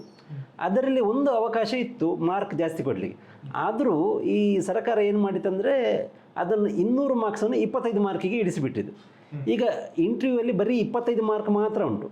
ಮೇನ್ಸ್ ನೀವು ಎಕ್ಸಾಮು 1250 ಮಾರ್ಕ್ಸಿಗೆ ಎಕ್ಸಾಮ್ ಬರೀತೀರಿ, ಅದರಲ್ಲಿ 25 ಮಾರ್ಕ್ ಮಾತ್ರ ಇಂಟರ್ವ್ಯೂ. ಈ 25 ಮಾರ್ಕ್ ಜಾಸ್ತಿ ಏನು ಡಿಫ್ರೆನ್ಸ್ ಮಾಡೋದಿಲ್ಲ. ಯಾಕೆಂದರೆ ಅದರಲ್ಲೂ ಪುನಃ ಒಂದು ಕಂಡೀಷನ್ ಉಂಟು. ನೀವು 40%ಗಿಂತ ಕಡಿಮೆ ಕೊಡುವಾಗಿಲ್ಲ, 80%ಗಿಂತ ಜಾಸ್ತಿ ಕೊಡುವಾಗಿಲ್ಲ. ಕೊಟ್ಟರೆ ಅದು ರೀಸನ್ ಬರೀಬೇಕು, ಯಾಕೆ ಕೊಟ್ಟಿದ್ದಾರೆ. ಮತ್ತು ಅವರು ಹೇಳಿದಾಗೆ, ಡಾಕ್ಟರ್ ಶಿವಕೇರಿ ಅವರು ಹೇಳಿದಾಗೆ, ಅಲ್ಲಿ ಒಬ್ಬರೇ ಇರೋದಲ್ಲ, ಅಲ್ಲಿ 4 ಜನ ಇರ್ತಾರೆ. ಒಂದು ಬೋರ್ಡ್ ಚೇರ್ಮನ್, ಒಂದು ಮೆಂಬರ್, ಮತ್ತು 2 ಸೀನಿಯರ್ ಅಡ್ಮಿನಿಸ್ಟ್ರೇಟಿವ್ ಆಫೀಸರ್ಸ್. ಅದು ವೈಸ್ ಚಾನ್ಸಲರ್ ಆಗ್ಬೋದು, IAS ಆಗ್ಬೋದು, IPS ಆಫೀಸರ್ ಯಾರಾದರೂ ಇರ್ತಾರೆ, ಅಥವಾ ಸಬ್ಜೆಕ್ಟ್ಗೆ ರಿಲೇಟೆಡ್ ಪರ್ಸನ್ ಇರ್ತಾರೆ. ಆಗ ನೀವು 25 ಮಾರ್ಕನ್ನು 4 ಜನ ಕೊಟ್ಟು ಅದನ್ನು ಡಿವೈಡ್ ಮಾಡುವಾಗ ಒಬ್ಬರು ಅಥವಾ ಇಬ್ಬರು ಜಾಸ್ತಿ ಕೊಡ್ಬೋದು. ಆದರೂ ಇನ್ನಿಬ್ಬರು ಅದನ್ನು ಎಲ್ಲರಿಗೆ ಕನ್ವಿನ್ಸ್ ಮಾಡಲಿಕ್ಕೆ ಸಾಧ್ಯ ಇಲ್ಲ. ಈಗ ಬೇರೆ ಬೇರೆ ಫೀಲ್ಡಿಂದ ಬಂದವರು. ಆದ್ದರಿಂದ ನೀವು ಅದನ್ನು ಆ್ಯಾವ್ರೇಜ್ ತಗೊಂಡ್ರೆ ನೀವು ಜಾಸ್ತಿ ಅಂದರೆ ಒಂದು ಕಡಿಮೆ ಅಂದರೆ ಒಂದು 10 ಕೊಡಲೇಬೇಕು, ಜಾಸ್ತಿ ಅಂದರೆ ಒಂದು 20 ಕೊಡ್ಬೋದು. ಬರೀ 10 ಮಾರ್ಕ್ಗೋಸ್ಕರ ಅದರಲ್ಲಿ ಏನು ಜಾಸ್ತಿ ಆಗೋದಿಲ್ಲ. ಆದ್ದರಿಂದ 1250 ಮಾರ್ಕ್ಸಲ್ಲಿ ನೀವು ಎಷ್ಟು ಬರೆದಿದ್ದೀರಿ ಅಷ್ಟು ಸಿಗ್ತದೆ ನಿಮಗೆ. ಆಮೇಲೆ ಬರೀ 25 ಮಾರ್ಕ್ಸಲ್ಲಿ ಏನು ಜಾಸ್ತಿ ವ್ಯತ್ಯಾಸ ಆಗೋದಿಲ್ಲ. ಇದು ಒಂದು ಎಲ್ಲ ನಾವು ನಂಬಿಕೊಂಡು ಬಂದದ್ದು. ಆದರೆ ಇತ್ತೀಚೆಗೆ ಅದು AEAEE ಆಗ ಹೇಳಿದಾಗೆ ಆ ಪ್ರಕಾರ ನೋಡಿದಾಗ ಈಗ OMR ತಿದ್ದುತ್ತಾರಂದರೆ ಈಗ ನಾನು ಏನು ಹೇಳಬೇಕಾಗಿ ಗೊತ್ತಾಗ್ತಾ ಇಲ್ಲ. ಯಾಕೆಂದರೆ ಈಗ ಜನರಿಗೆ ಒಂದು ಡೌಟ್ ಬರುವ ಹಾಗೆ ಆಗ್ತಾ ಉಂಟು. ಅದು ಇಷ್ಟರವರೆಗೆ ಯಾವತ್ತೂ ನಡೆದಿರಲಿಲ್ಲ, ಅದು ಇತ್ತೀಚಿನ ಬೆಳವಣಿಗೆ. ಅಂದರೆ ಈಗ OMR ತಿದ್ದುದು ಅಂದರೆ ಅದು ತಾಂತ್ರಿಕವಾಗಿ ಅದನ್ನು ನಿಮಗೆ ಗೊತ್ತಿಲ್ಲದೆ ಪ್ರವೇಶ ಮಾಡೋದಂದ್ರೆ ತಾಂತ್ರಿಕ ವೈಫಲ್ಯ ಕೂಡ ಆಗೋದಿಲ್ಲ ಅದು? ನೋಡಿ, ಅದು ಒಂದು ಉದಾಹರಣೆ ಹೇಳಬೇಕಾದ್ರೆ ಇದು ಕೋರ್ಟಲ್ಲಿ ಉಂಟು ಕೇಸು. ಈಗ ಆ ಕಮಿಟಿಯವರು ಒಂದು ಉದಾಹರಣೆ ಹೇಳಿದರೆ ಅದನ್ನು TV ಅಂದರೆ ಈ ಹೆಚ್ಚಿನ ಎಕ್ಸಾಮ್ ಸೆಂಟ್ರಲ್ಲಿ CCTV ಇರ್ತದೆ. ಈಗ ಒಂದು ಪರ್ಟಿಕ್ಯುಲರ್ ಕೇಸಲ್ಲಿ ನೋಡಬೇಕಾದ್ರೆ ಅಲ್ಲಿ ಅವರು ಒಂದು ಪರ್ಟಿಕ್ಯುಲರ್ ಕ್ಯಾಂಡಿಡೇಟ್ 17 ಮಾತ್ರ ಟಿಕ್ ಮಾಡಿದ್ದಾನೆ 100ರಲ್ಲಿ. ನೀವು 2 ಗಂಟೆ ಫುಲ್ CCTV ಫೂಟೇಜ್ ನೋಡಿದರೆ ಅದರಲ್ಲಿ 17 ಮಾತ್ರ ಟಿಕ್ ಮಾಡಿದ್ದಾನೆ, 83 ಬಿಟ್ಟಿದ್ದಾನೆ.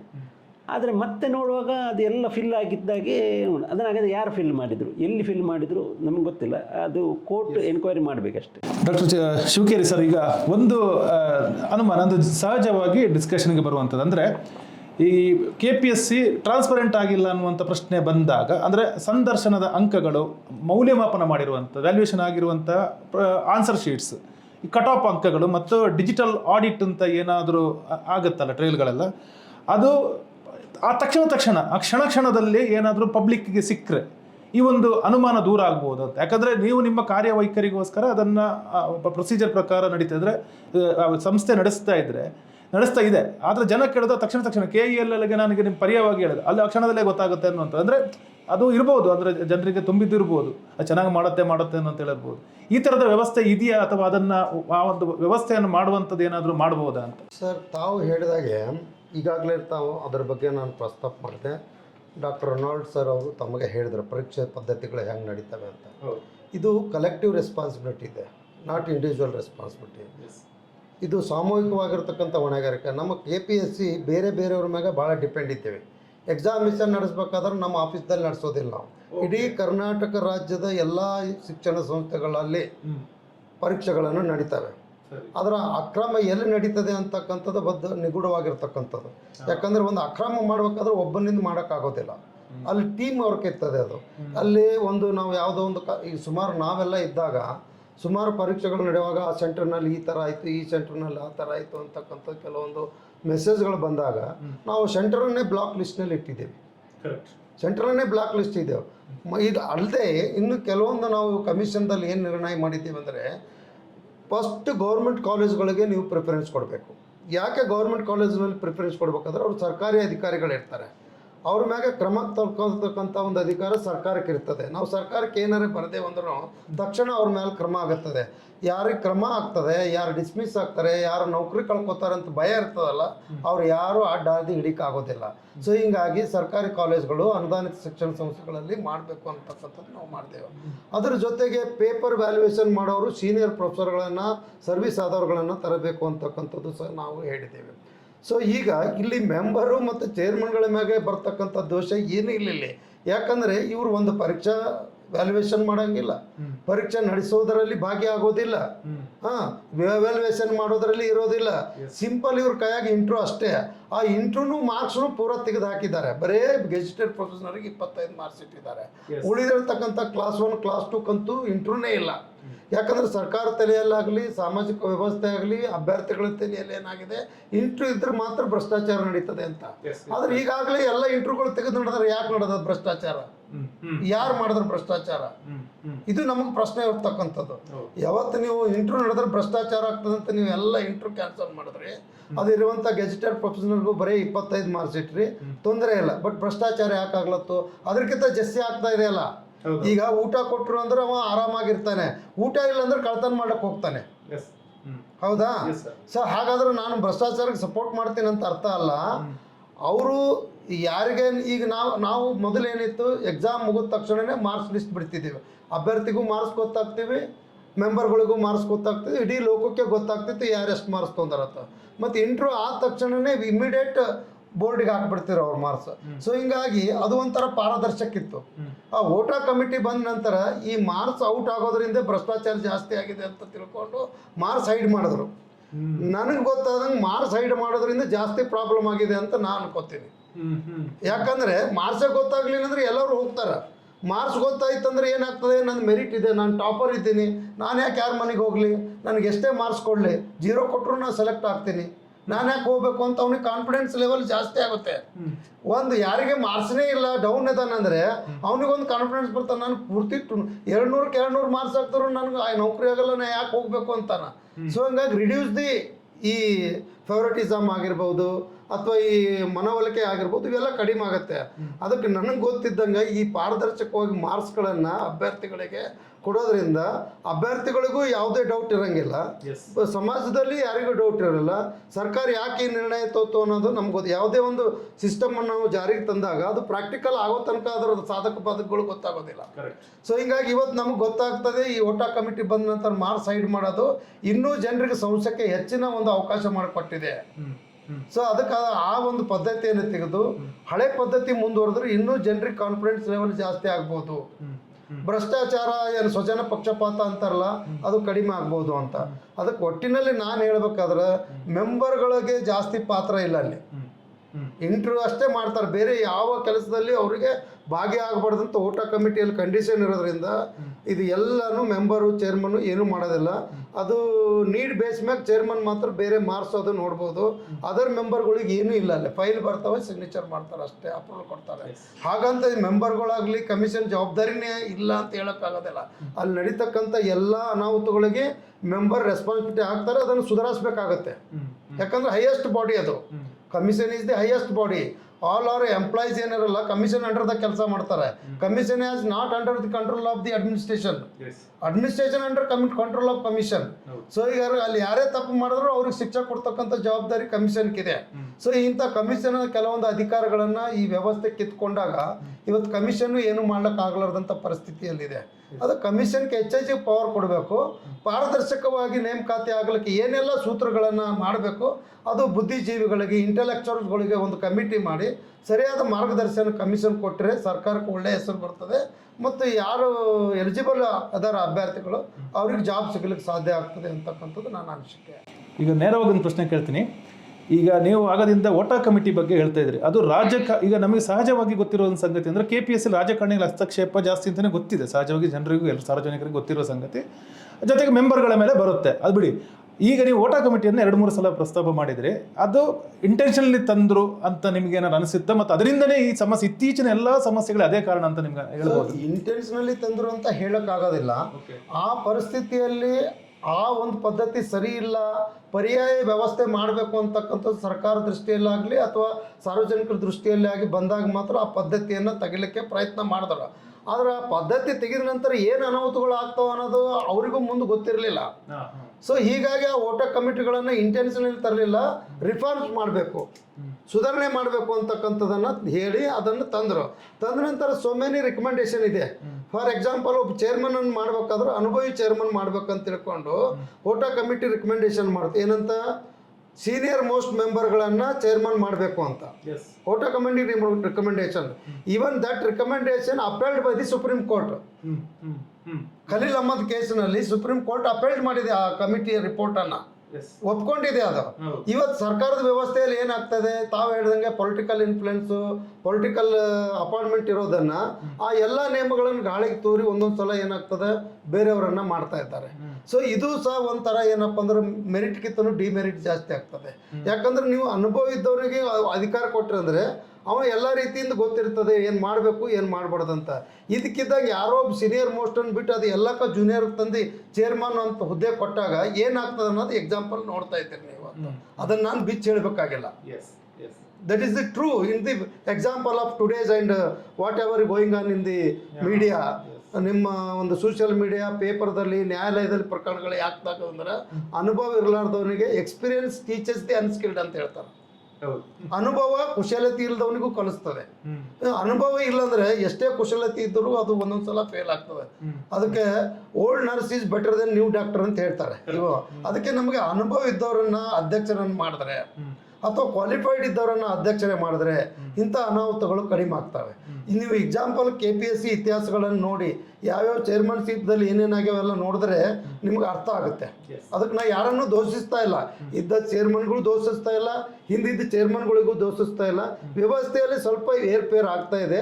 ಅದಕ್ಕೆ ನಾವು ಕಾನೂನು, ಸಂವಿಧಾನ, ಸುಪ್ರೀಂ ಕೋರ್ಟಿನ ಜಜ್ಮೆಂಟ್ಗಳನ್ನು ನೋಡಿ ಸರ್ಕಾರನೂ ಸಹಿತ ನೇಮಕಾತಿ ಮಾಡಾಗ ಅದನ್ನು ಪಾಲನೆ ಮಾಡಿದ್ರೆ ಹೆಚ್ಚೆಚ್ಚಿಗೆ ಆ ಸಂಸ್ಥೆಗೆ ಗೌರವ ಬರುತ್ತೆ ಅನ್ನೋದು ನನ್ನ ಅನಿಸಿಕೆ. ಡಾಕ್ಟರ್ ರೊನಾಲ್ಡ್ ಅವರೇ, ಈಗ ನೀವು ಅಲ್ಲಿ ಇದ್ದವರು, ವ್ಯವಸ್ಥೆಯೊಳಗಿದ್ದವರು, ನೀವು ಅಲ್ಲಿನ ಹುಳುಕುಗಳ ಲೋಪಗಳನ್ನು ಎಲ್ಲ ಕಂಡಿದ್ದೀರಿ. ಈಗ ಆರೋಪಗಳು ಸತತವಾಗಿ ಬರ್ತಾ ಇದೆ. ಒಂದು ಅಂದರೆ ಆ ಸಂಸ್ಥೆ ಬೇಕೋ ಬೇಡ ಅನ್ನೋ ಮಟ್ಟಿಗೆ ಚರ್ಚೆ, ಅದು ಕೋರ್ಟು ಕಟಕಟೆಯಲ್ಲಾಗಲಿ, ಹೊರಗಡೆ ಸಮಾಜದಲ್ಲಾಗಲಿ, ನಿಸಾರ ಹೇಳಿದಂಗೆ ಸೋಷಿಯಲ್ ಮೀಡಿಯಾದಲ್ಲಾಗಲಿ, ಮಾಧ್ಯಮಗಳಲ್ಲಾಗಲಿ ಎಲ್ಲ ಕಡೆ ಅದು ಬೇಡ ಬೇಡ ಬೇಡ ಅನ್ನೋಂಥರ ಪ್ರೆಷರ್ ಬಿತ್ತಾ ಇದ್ದಾರೆ.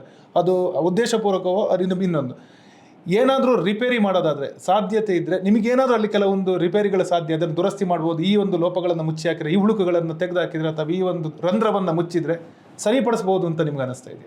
ನನಗೆ ತಕ್ಷಣಕ್ಕೆ ಹೇಳುವುದೇನೆಂದರೆ, ಈಗ ಯಾವುದಾದ್ರೂ ವಿಷಯವನ್ನು ನೀವು ಮುಚ್ಚಿಟ್ರೆ ಡೌಟ್ ಜಾಸ್ತಿ. ಈಗ ಸುರಳ್ಕರ್ ಅವರು ಆಗ ಮೆನ್ಷನ್ ಮಾಡಿದ್ರು, ಅವರೊಂದು ಏನು ಮಾಡಿದ್ರು ಅಂದರೆ, ಯಾರೇ ಕ್ಯಾಂಡಿಡೇಟ್ ಬಂದು ಅವರನ್ನು ಮೀಟ್ ಆಗ್ಬೋದು, ಅಥವಾ ಅವರೊಂದು ಸೋಷಿಯಲ್ ಮೀಡಿಯಾ ಗ್ರೂಪ್ ಕೂಡ ಓಪನ್ ಮಾಡಿ ಅದ್ರ ಏನಾದರೂ ಕ್ವಶನ್ ಕೇಳಿದರೆ ಅವರು ಆನ್ಸರ್ ಮಾಡ್ತಾ ಇದ್ರು. ಈಗ ಆನ್ಸರ್ ಮಾಡಿದಾಗ ಜನರ ಡೌಟ್ ತುಂಬ ಕಡಿಮೆ ಆಗ್ತದೆ. ಜನರಲ್ಲಿ KPSC ಒಳಗೆ ಯಾರನ್ನು ಬಿಡುವುದಿಲ್ಲ. ಆದರೆ ಅವರು ಒಂದು ಏನು ಮಾಡಿದ್ರು ಅಂದರೆ, ಕೆಲವು ಅಂದರೆ ಯಾರಾದರೂ ಏನಾದರೂ ಡೌಟ್ ಇದ್ದರೂ ಅವರು ಬರ್ಬೋದು, ಕೇಳ್ಬೋದು, ಆನ್ಸರ್ ಆಗ ಡೌಟ್ ಕಡಿಮೆ ಆಗ್ತದೆ. ಅದು ಒಂದು ಒಳ್ಳೆ ಸುಧಾರಣೆ. ಆದರೆ ಮತ್ತೆ ಅದನ್ನು ಪುನಃ ಸ್ಟಾಪ್ ಮಾಡಿದ್ರು, ಅದನ್ನು ಕಂಟಿನ್ಯೂ ಮಾಡಲಿಲ್ಲ. ನೀವು ಯಾವಾಗ ಆಕ್ಸೆಸ್ ಕೊಡ್ತೀರಿ, ಯಾವಾಗ ಕ್ಯಾಂಡಿಡೇಟ್ಗಳ ಡೌಟನ್ನು ಕ್ಲಾರಿಫೈ ಮಾಡ್ತೀರಿ, ಆಗ ಡೌಟ್ ಕಡಿಮೆ ಆಗ್ತದೆ. ಮತ್ತು ಈ ರೀತಿ ಗೊಂದಲಕ್ಕೆ ಜಾಸ್ತಿ ಅವಕಾಶ ಇರೋದಿಲ್ಲ. ಈ ರೀತಿ ಅವಕಾಶ ಇಲ್ಲದಾಗ ಡೌಟ್ ಜಾಸ್ತಿ ಆಗ್ತದೆ ಅಂತ ಒಂದು ನನ್ನ ಅನಿಸಿಕೆ. ಡಾಕ್ಟರ್ ಶಿವಕೇರಿ ಅವರೀಗ ನೀವು ಸರ್ಕಾರದ ಬಗ್ಗೆ ಸಾಕಷ್ಟು, ಅಂದರೆ ಒಟ್ಟು ವ್ಯವಸ್ಥೆ ಕಾರ್ಯಾಂಗದ ಬಗ್ಗೆನೂ ಸಾಕಷ್ಟು ಬಾರಿ ಕೇಳಿದ್ರಿಂದ ನಾನು ಈ ಪ್ರಶ್ನೆ ನಿಮಗೆ ಮುಂದಿಡ್ತಾ ಇದ್ದೇನೆ. ಇದೀಗ ಇದನ್ನು ಸರಿಪಡಿಸುವಂಥ ಸಂಪೂರ್ಣ ಹೊಣೆಗಾರಿಕೆ ನಾನು ಸರ್ಕಾರದ ಮೇಲಿದೆ ಅಂತಲೇ ನಾನು ಭಾವಿಸುವುದಾದರೆ, ನಿಮಗೂ ಅದೇ ಪ್ರಶ್ನೆ ಕೇಳ್ತೀನಿ. ಸರ್ಕಾರ ಯಾವ ರೀತಿಯ ಒಂದು ಆಮೂಲಾಗ್ರ ಬದಲಾವಣೆ ಅಂತ ಅಂತೀವಿ, ಯಾಕಂದರೆ ಇದನ್ನು ಉಳಿಸುವಂಥದ್ದು ಅಗತ್ಯ ಅನ್ನೋದನ್ನು ನೀವು ಆಗದಿಂದ ನೀವು ನನಗೆ ಹೇಳ್ತಿದ್ರಿ, ಇಂಟರ್ವ್ಯೂ ಸಂದರ್ಶನದ ಮೊದಲಿಂದ ಈಗ ತನಕ ಹೇಳ್ತಿದ್ರಿ. ಆ ಒಂದು ಸಂಸ್ಥೆಯ ಅದು ಗೌರವ ಮತ್ತು ಇದನ್ನು ಉಳಿಸಬೇಕು ಮತ್ತು ಅದಕ್ಕೆ ಸ್ವಾಯತ್ತತೆಯನ್ನು ಇನ್ನೂ ಹೆಚ್ಚಿಸಬೇಕು ಅಂತ ನೀವು ಹೇಳ್ತಿದ್ರಿ. ಆ ಸ್ವಾಯತ್ತತೆಯನ್ನು ಇನ್ನಷ್ಟು ಹೆಚ್ಚಿಸಬೇಕು ಅನ್ನೋ ಅಂಶವನ್ನು ಹಿಡ್ಕೊಂಡು ಹೇಳೋದಿದ್ರು, ಸರ್ಕಾರ ಮೊದಲಾಗಿ ಮಾಡಬೇಕಾಗಿರೋ ಕೆಲಸಗಳು ಯಾವುದು? ಈಗ ತಪ್ಪು ಒಬ್ಬರೇ ಮಾಡಿದ್ರಂದ್ರೆ ಅವರನ್ನು ಪನಿಷ್ಮೆಂಟ್ ಕೊಟ್ಟು ಅದು ಸರಿ ಮಾಡ್ಬೋದು. ಆದರೆ ಈ ಮಿಸ್ಟೇಕ್ಸ್ಗಳನ್ನು ಭಾಳ ಕಡೆ ಇದ್ದಾವೆ. ಭಾಳ ಕಡೆ ಇರೋದ್ರಿಂದ ಒಬ್ಬ ವ್ಯಕ್ತಿ ಕೆಡಬೇಕಾಯ್ತಂದ್ರೆ ಅವನು ಒಬ್ಬನಿಂದ ಕೆಡೋದಿಲ್ಲ. ಸಮಾಜದ ಅನೇಕ ಏರುಪೇರುಗಳನ್ನು ನೋಡ್ಕೊಂಡು ಅವ್ನ ಕಲ್ಚರನ್ನು ಚೆನ್ನಾಗಿರಲಿ ಅಂದ್ರೆ ಹೋಗ್ತಾನವ. ಇವಾಗ ಮೆಂಬರ್ಗಳನ್ನು ಮೇಲೆ ದೋಷಣೆ ಮಾಡೋದಾಗ ನಾನು ಹೇಳಿದೆ ಫಸ್ಟ್, ಮೆಂಬರ್ಗಳ ಮೇಲೆ ಅಧಿಕಾರ ಜಾಸ್ತಿ ಇಲ್ಲ, ಎಲ್ಲ ಕಿತ್ಕೊಂಡಿದ್ದಾರತ್ತ. ಈಗ ನೇಮಕಾತಿ ಮಾಡುವಾಗೆ ಈಗ ಸಾರ್ವಜನಿಕರು ಆರೋಪ ಮಾಡ್ತಾರೆ, ಸರ್ಕಾರ ಭ್ರಷ್ಟ ಮಾಡಿ ನೇಮಕಾತಿ ಮಾಡ್ತದೆ ಮೆಂಬರ್ಗಳನ್ನು ಅಂತ ಹೇಳಿ ಬೇರೆ ಸೋಷಿಯಲ್ ಮೀಡಿಯಾ ಅಲ್ಲಿ ಇಲ್ಲಿ ನಾವು ಇವತ್ತು ನಾಳೆ ಡಿಸ್ಕಷನ್ದಲ್ಲಿ ನೋಡ್ತಾ ಇದ್ದೇವೆ. ಆದರೆ ಸಂವಿಧಾನದಲ್ಲಿ ಈ ಸದಸ್ಯರನ್ನು ಅಥವಾ ಅಧ್ಯಕ್ಷರನ್ನು ನೇಮಕಾತಿ ಮಾಡಬೇಕಾದ್ರೆ ಏನು ಮಾನದಂಡಗಳು ಬೇಕು ಅನ್ನೋದು ಸಂವಿಧಾನದಲ್ಲಿ ಸ್ಪಷ್ಟವಾಗಿ ಹೇಳಲಿಲ್ಲ. ಯಾಕೆ ಹೇಳಲಿಲ್ಲ ಅಂತಂದರೆ, ಅಂದ್ರೆ ಸಂವಿಧಾನದಲ್ಲಿ ಏನು ಹೇಳಿಲ್ಲ ಅಂತ ತಿಳ್ಕೊಂಡು ಹಾದಿಗೆ ಬೀದಿಗೆ ಹೋಗೋರಿಗೆ ಯಾರಿಗಾರು ತಂದು ಮೆಂಬರ್ ಮಾಡ್ರಿ ಅಂತ ಏನು ಹೇಳಿಲ್ಲ. ಆದರೆ ಸರ್ಕಾರಕ್ಕೆ, ಲೆಜಿಸ್ಲೇಚರ್ಗೆ, ಸರ್ಕಾರಕ್ಕೆ ಒಂದು ಅಧಿಕಾರ ಕೊಟ್ಟಿದೆ. ನೀವು ಒಬ್ಬ ಸಂಸ್ಥೆಗೆ ಒಬ್ಬ ನೇಮಕಾತಿ IAS ಅಧಿಕಾರಿಗಳನ್ನು ಅಥವಾ KS ಅಧಿಕಾರಿಗಳನ್ನು ನೇಮಕಾತಿ ಮಾಡುವಾಗ ಎಂಥವನನ್ನು ನೇಮಕಾತಿ ಮಾಡ್ತಕ್ಕಂಥ ಅಧಿಕಾರ ಕೊಡಬೇಕು ಅನ್ನೋದು ಸರ್ಕಾರಕ್ಕೆ ಸ್ವ ಇಚ್ಛೆಯಿಂದ ಸಂವಿಧಾನ ಕೊಟ್ಬಿಟ್ಟಿದೆ ಅವ್ರಿಗೆ. ಏನ್ರಿ, ಅದಕ್ಕೆ ಆ ಒಂದು ಸಂಸ್ಥೆಯಲ್ಲಿ ಕೆಲಸ ಮಾಡಿ, ಈಗ ಒಬ್ಬ officers member and non officers member ಅಂತ 2 ಗ್ರೂಪ್ ಇದ್ದಾವೆ ಅಲ್ಲಿ. ಒಂದು ಆಫೀಸರ್ಸ್ ಮೆಂಬರ್ ಅಂದರೆ he must be served in 10 years of service in either central government or state government. If he is before independent ಏನ್ರಿ ಇದ್ದರೆ ಬ್ರಿಟಿಷ್ ಗೌರ್ಮೆಂಟದಲ್ಲಿ 10 ವರ್ಷ ಕೆಲಸ ಮಾಡಬೇಕಂತಕ್ಕಂಥದ್ದು ಕಡ್ಡಾಯ ಅನ್ನೋದು ಹೇಳಿದೆ ಆಫೀಸರ್ಸ್ ಮೆಂಬರ್ಗೆ. ಅದರ ನಾನ್ ಆಫೀಸರ್ಸ್ ಮೆಂಬರ್ಗೆ ಯಾವುದೇ ಸರ್ವಿಸು ಅದು ಏನು ಬೇಕಾಗಿಲ್ಲ. ಅವರ ಒಂದು ಸಾಮಾಜಿಕ ಕಳಕಳಿ, ಅವ್ರ ನಾಲೆಜು, ಅವರಲ್ಲಿರ್ತಕ್ಕಂಥ ಒಂದು ಬುದ್ಧಿವಂತಿಕೆ ಅಂಥವುಗಳನ್ನೆಲ್ಲ ನೋಡಿ ನೇಮಕಾತಿ ಮಾಡ್ಬೇಕನ್ನೋದು ಆ ಒಂದು ಹೊಣೆಗಾರಿಕೆಯನ್ನು ಕೊಟ್ಟಿದೆ. ಸೊ ಇವೆಲ್ಲನೂ ಸರಿಯಾದ ರೀತಿಯಲ್ಲಿ ಪರಿಶೀಲನೆ ಮಾಡಿ ಸರ್ಕಾರ ಒಳ್ಳೊಳ್ಳೆ ಸದಸ್ಯರು, ಒಳ್ಳೊಳ್ಳೆ ಏನು ಅಧಿಕಾರಿಗಳನ್ನು ನೇಮಕಾತಿ ಮಾಡಿದ್ರೆ ಇದು ಕಡಿವಾಣ ಹಾಕ್ಬೋದು ಸರ್ಕಾರ. ಅದರಲ್ಲಿ ನಾವು ಫೇಲ್ ಆದೇವು ಅಂದರೆ ಎಂಟರ್ ಸಿಸ್ಟಮೇ ಫೇಲ್ ಆಗಿಬಿಡ್ತದೆ ಒಂದು ಪಾರ್ಟ್. ಇನ್ನು ಅಲ್ಲಿರ್ತಕ್ಕಂಥ ಅಧಿಕಾರಿಗಳು, ಊಟ ಕಮಿಟಿಯಲ್ಲಿ ಇನ್ನೊಂದು ರಿಕಮೆಂಡೇಷನ್ ಮಾಡಿದ್ದಾರೆ, ಅಲ್ಲಿರ್ತಕ್ಕಂಥ ಅಧಿಕಾರಿಗಳಿಂದ ಜಾಸ್ತಿ ಭ್ರಷ್ಟ ಆಗ್ತಾ ಇರುತ್ತೆ ಅಂತಕ್ಕಂಥದ್ದನ್ನು ಕಂಡು ಬಂದಾಗ ಈ ಕೇಸ್ ಪ್ರಕರಣಗಳನ್ನು ಸ್ಟಡಿ ಮಾಡಿದಾಗ ಅದು ಆ ಓಟ ಅಂದರೆ ಓಟ is the farmer chairman of the UPSC ಅವರೆಲ್ಲ ಇಂಟ್ರ್ಯೂ ಮಾಡಿದಾಗ ಅವ್ರು ಕಂಡು ಬಂದ ಅಲ್ಲಿರ್ತಕ್ಕಂಥ ಅಧಿಕಾರಿಗಳಿಂದ ಜಾಸ್ತಿ ಪ್ರಾಬ್ಲಮ್ ಆಗ್ತಾ ಇದೆ ಅಂತ. ಅವಾಗ 50% of staff transfer to other department, ಬೇರೆ ಇಲಾಖೆಯಿಂದ ಒಂದು 50% ಸ್ಟಾಫ್ ಏನಪ್ಪ ಅಂದ್ರೆ KPSCಗೆ ತರಬೇಕು ಅಂತ ಅವ್ರದ್ದೊಂದು ಸುಧಾರಣೆಗಳಲ್ಲಿ ಇದು ಒಂದು ಮಾರ್ಗ. ಆ ಥರ ಮಾಡಬೇಕು ಅಂತಕ್ಕಂಥದ್ದು ಸಹ ಓಟ ಕಮಿಟಿ ರಿಕಮೆಂಡೇಶನ್ ಇತ್ತು, ಅದು ಇದುವರೆಗೆ ಆಗಿಲ್ಲ. ಆಮೇಲೆ ಇನ್ನು ಈ ಇಂಟ್ರ್ಯೂ ಮಾಡೋದರಲ್ಲಿ ಭಾಳಷ್ಟು ಸುಧಾರಣೆಗಳನ್ನು ತರಬೇಕು ಅಂತ ಅನೇಕ ಸುಧಾರಣೆಗಳನ್ನು ತಂದಿವೆ. ಆದರೆ ಇವತ್ತು ಏನಾಗುತ್ತೆ, ನಾವು ಚಾಪೆ ಬಿಡಕ್ಕೆ ಹೋದ್ರೆ ಇನ್ನೊಬ್ಬರು ರಂಗೋಲಿ ಬಿಡಕ್ಕೆ ಹೋಗ್ತಕ್ಕಂಥ ಒಂದು ವ್ಯವಸ್ಥೆ ನಮ್ಮ ಸಾಮಾಜಿಕ ವ್ಯವಸ್ಥೆಯಲ್ಲಿ ಇದೆ. ಅದಕ್ಕೆ ಸುಧಾರಣೆ ಅದು it is not a stop, it is a continuous process. ಒಂದು ನಾವು ಮಾಡಿದೆವು ಅಂದ್ರೆ ಅದ್ರ ಸಾಧಕ ಬಾಧಕ ನೋಡಿ ಅಗೇನ್ ಅದ್ರ ರಿಪೇರಿ ಮಾಡ್ತಾನೆ ಇರಬೇಕಾಗ್ತದೆ. ನಾವು ಅದು ರಿಪೇರಿ ಆಗ್ತಾ ಹೋದಂಗೆಲ್ಲ ಬದಲಾವಣೆ ಆಗ್ತಾ ಇದೆ. ಯಾವುದೇ ಒಂದು ಸಿಸ್ಟಮನ್ನು ಏಕದಮ್ 24 ಗಂಟೆಯಲ್ಲಿ ನಾವು ಚೇಂಜ್ ಮಾಡ್ತೇವೆ ಅನ್ನೋದು ಆಗೋದಿಲ್ಲ. ಪ್ರಾಕ್ಟಿಕಲ್ ಬಂದಾಗ ಏನೇನು ಲೋಪಗಳು ಇರ್ತಾವ ಅದು ಸರ್ಕಾರದ ಹಂತದಲ್ಲಿ ಅದನ್ನು ಸರಿಪಡಿಸಿ ಈ ಉತ್ತಮವಾಗಿರ್ತಕ್ಕಂಥ ಅಧಿಕಾರಿಗಳು ಅಥವಾ ಉತ್ತಮವಾಗಿರ್ತಕ್ಕಂಥ ಸದಸ್ಯಗಳನ್ನು ನೇಮಕಾತಿ ಮಾಡಬೇಕು. ಮತ್ತು ಅಲ್ಲಿರ್ತಕ್ಕಂಥ ಅಧಿಕಾರಿಗಳಿಗೆ ತರಬೇತಿ ಬಹಳ ಮುಖ್ಯವಾಗಿರ್ತಕ್ಕಂಥದ್ದು. ನನ್ನ ಅನುಭವದಲ್ಲಿ ಹೇಳ್ಬೇಕಾದ್ರೆ ಅಲ್ಲಿನ ಸ್ಟಾಫ್ ಇದೆಯಲ್ಲ, non teaching staff, ministerial staff ಕಮಿಷನ್ನಲ್ಲಿ ಅವ್ರಿಗೆ ತರಬೇತಿ ಭಾಳ ಮುಖ್ಯವಾಗಿರ್ತಕ್ಕಂಥ ಮಾನಸಿಕವಾದ ತರಬೇತಿ ಬರಬೇಕು ಅವರಿಗೆ. ಆಮೇಲೆ ಈ ನೈತಿಕ ಹೊಣೆಗಾರಿಕೆಯ ತರಬೇತಿಗಳನ್ನು ಕೊಡಬೇಕು. ಸೊ ಇಂಥವೆಲ್ಲ ಕೊಟ್ಟಾಗ ಅಟ್ಲೀಸ್ಟ್ ನಾವು 100% ಒಳ್ಳೇದು ಬಯಸ್ ಅಟ್ಲೀಸ್ಟ್ ಒಂದು 70% ಆದರೂ ಜನಗಳು ಒಳ್ಳೆಯವರನ್ನು ನಮಗೆ ಕಾಣಕ್ಕಾಗುತ್ತದೆ. ಸೊ ಹಂಗೆ ಅವರಿಗೆ ತರಬೇತಿನೂ ಭಾಳ ಅವಶ್ಯಕತೆ ಇರತಕ್ಕಂಥದ್ದು. ಏನಾಗ್ತದೆ ಒಂದೊಂದು ಸಲ ಅಂದರೆ ಯಾರೋ ಸತ್ತರಂದ್ರೆ ಅವ್ರ ಮಕ್ಕಳಿಗೆ D ಗ್ರೂಪ್ ನೌಕರಿ ಕೊಡೋದು, ಆ ನಂತರ ಅವರಿಗೆ ಪ್ರಮೋಷನ್ ಮಾಡಿ SDCO FDS ಕೊಡೋದು, ಅಂಥವ್ರನ್ನ ಕ್ವಶನ್ ಪೇಪರ್ ಟ್ರಾನ್ಸ್ಲೇಷನ್ ಮಾಡ್ತಕ್ಕಂಥದ್ದು ಕೊಡೋದು. ಇಂಥ ಅನೇಕ ಲೋಪಗಳನ್ನು ನಾವು ಎಕ್ಸಾಮಿಷನ್ ಒಂದು ವ್ಯವಸ್ಥೆಯಲ್ಲಿ ನಾವು ಕಂಡುಕೊಂಡಿದ್ದೇವೆ.